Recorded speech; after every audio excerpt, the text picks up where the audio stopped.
We now turn to the NFL and update you on a story from earlier this week. It didn't take Leonard Fournette long to find a new home, and he won't have to move far. The Tampa Bay Buccaneers have signed the former Jaguar to a one-year deal. The Bucs continue to load up on offensive weapons for their new quarterback, Tom Brady, and are no doubt hoping for a deep playoff run this season. All right, Cody, we talked about the Bucs a little this offseason. Did this move change your outlook for the Bucs? Not astronomically. I think the Bucs still present themselves as a team that's going to be quite formidable. As far as Leonard Fournette signing himself, I mean, like you said, I told y'all he'd be signed by the end of the week. And this whole nonsense that the Jaguars front office on the projecto, well, we just tried everything. We couldn't find a trade partner.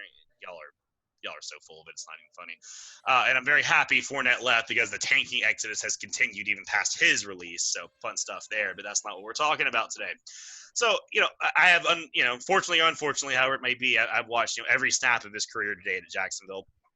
And I can tell you this, although he probably isn't that fourth overall pick, like the astronomical expectations we had for him coming out of LSU, I mean, the ridiculous stuff he was doing there, I still think like he's a little bit underrated because the Jaguars relied on him so much, especially in 2017, the only year they were good. And then this past season when the offense, we're kind of throwing out 2018 before it had the issues with the front office and he had the fighting issue and whatnot. So that's a black eye on his resume. But if you look at 17, you look at this past season, he's got some really good bodies of work.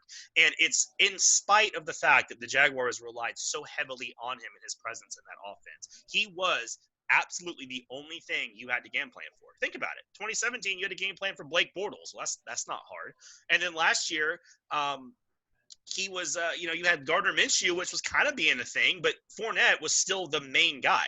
He's seen more 8-man boxes in his first 3 years in the league than any running back besides Derrick Henry.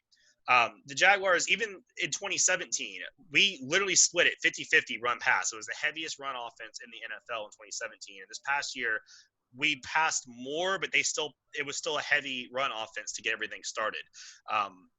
In fact, on first and second down, I believe it was under center, the Jags would run on 82% of the time. So pretty much when Leonard Fournette touches the ball in the Jaguars offense, the defense already knew that was going to happen. It was just a matter of can they get him on the ground and can they make the right gaps to shoot and make the stops. So I think when you look at him going to the Tom Brady show over there with all the ridiculous circus of weapons they have now, it changes everything to me for what he could do. You're being led by possibly the greatest quarterback in NFL history. You have all these receiver weapons. I mean, you can't just game plan for Leonard Fournette anymore. And what I like about his addition is when you have guys like Ronald Jones, Shady McCoy, or even Keyshawn Vaughn, their third-round pick, he's a more straightforward downhill runner than those guys are. He's got a little bit more size, and he's got a little more of that bruising back feel than those guys do. So he's bringing something a little bit different to the table. But you also have to be aware of the fact that the play action can be pretty deadly with this setup. Tom Brady, we know those Patriot offenses, when they're good, that's what they did a lot of play action passes. So the biggest question for me is how fast can he get involved? He's got the COVID protocols next couple of days. He may not be able to meet the team until Tuesday, their first game Sunday. It's unlikely in the first couple of games he's going to get a lot of touches, but Bruce Arians rotates running backs a lot. Expect a lot of him on first and second down, in and out with Jones, and then on third down, McCoy coming in for the mop-up duty. But he also can be in the passing game. He had 500 yards receiving last year. He's got better hands than people think. So I personally expect big things in him. I think he's going to have a career revitalization down there, and by about week 4, he may become a big factor in that offense. Yeah, for the outlook for Fournette, I pretty much agree with you. Obviously, I think there's a level of congratulations for anyone who's leaving the city of Jacksonville these days, unless you're just a typical resident.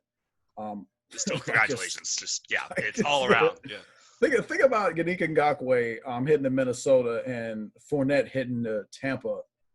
Instant contenders. I mean, you gotta love it. Yeah. I mean, even Ronnie Harrison going to Cleveland. I mean, they could be good. That's a sunnier outlook. It is there, and the stadium Cleveland. With a pool. The Cleveland Browns. The outlook compared to the right. But in the big picture, this segment is already too Jaguar oriented. Yep. But in the big picture, It really doesn't change my outlook very much at all. I still give this, even though the talent on the Bucs offense is undeniable at this point, I still give New Orleans a slight edge because of their defense.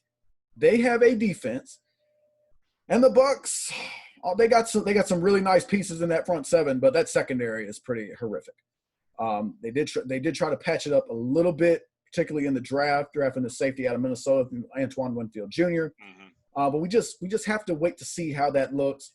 And I know people just kind of think it's going to be instant success down there for Tom Brady and Mike Evans, Chris Godwin, and Rob Gronkowski. The list goes on and on. But it's just one of those things. I kind of like to take a wait and see approach to how quickly they get going.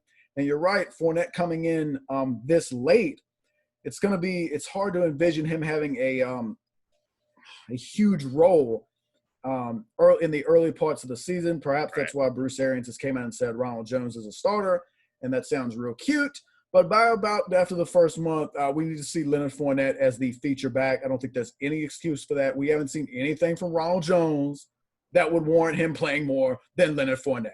I mean, this is the same type of thing where we talked about Cam Newton coming to New England, and people think, oh, well, Jared Stidham. No, Cam Newton. Let's not get this twisted. And for the seemingly comical way that Jacksonville let him go, the Bucs get him on a real cheap deal. But I mean, like you said, he's a 4th overall pick, but he's not one of those. It's not. You can't come out here and call this guy a bust. He was the centerpiece of a team that made the AFC Championship game, and although that 2018 season is sort of a black eye, he had a bounce-back campaign last season. I mean, I told you time and time again, I was impressed with how he played, and particularly, and you talked about it in your soliloquy. Of course, everyone game planned for Leonard Fournette. Who the hell is going to game plan for a 6th-round rookie? I mean, as much as we like Gardner Minshew, well, especially you do, you've been singing his praises for a while. I mean, I have. Leave me alone. That's right. Yeah, that's right. That's how bleak it is down there. Him and DJ Chark. That's it. But no defensive coordinator in their right mind would pull up the Jacksonville Jaguar, game plan or look at how they play and the play breakdown. Be like, you know what we're gonna do, guys? We're really gonna hone in on that Blake Bortles. Yep. We're really gonna focus on that Gardner Minshew and that just ultra terrific downfield vertical medium range passing attack.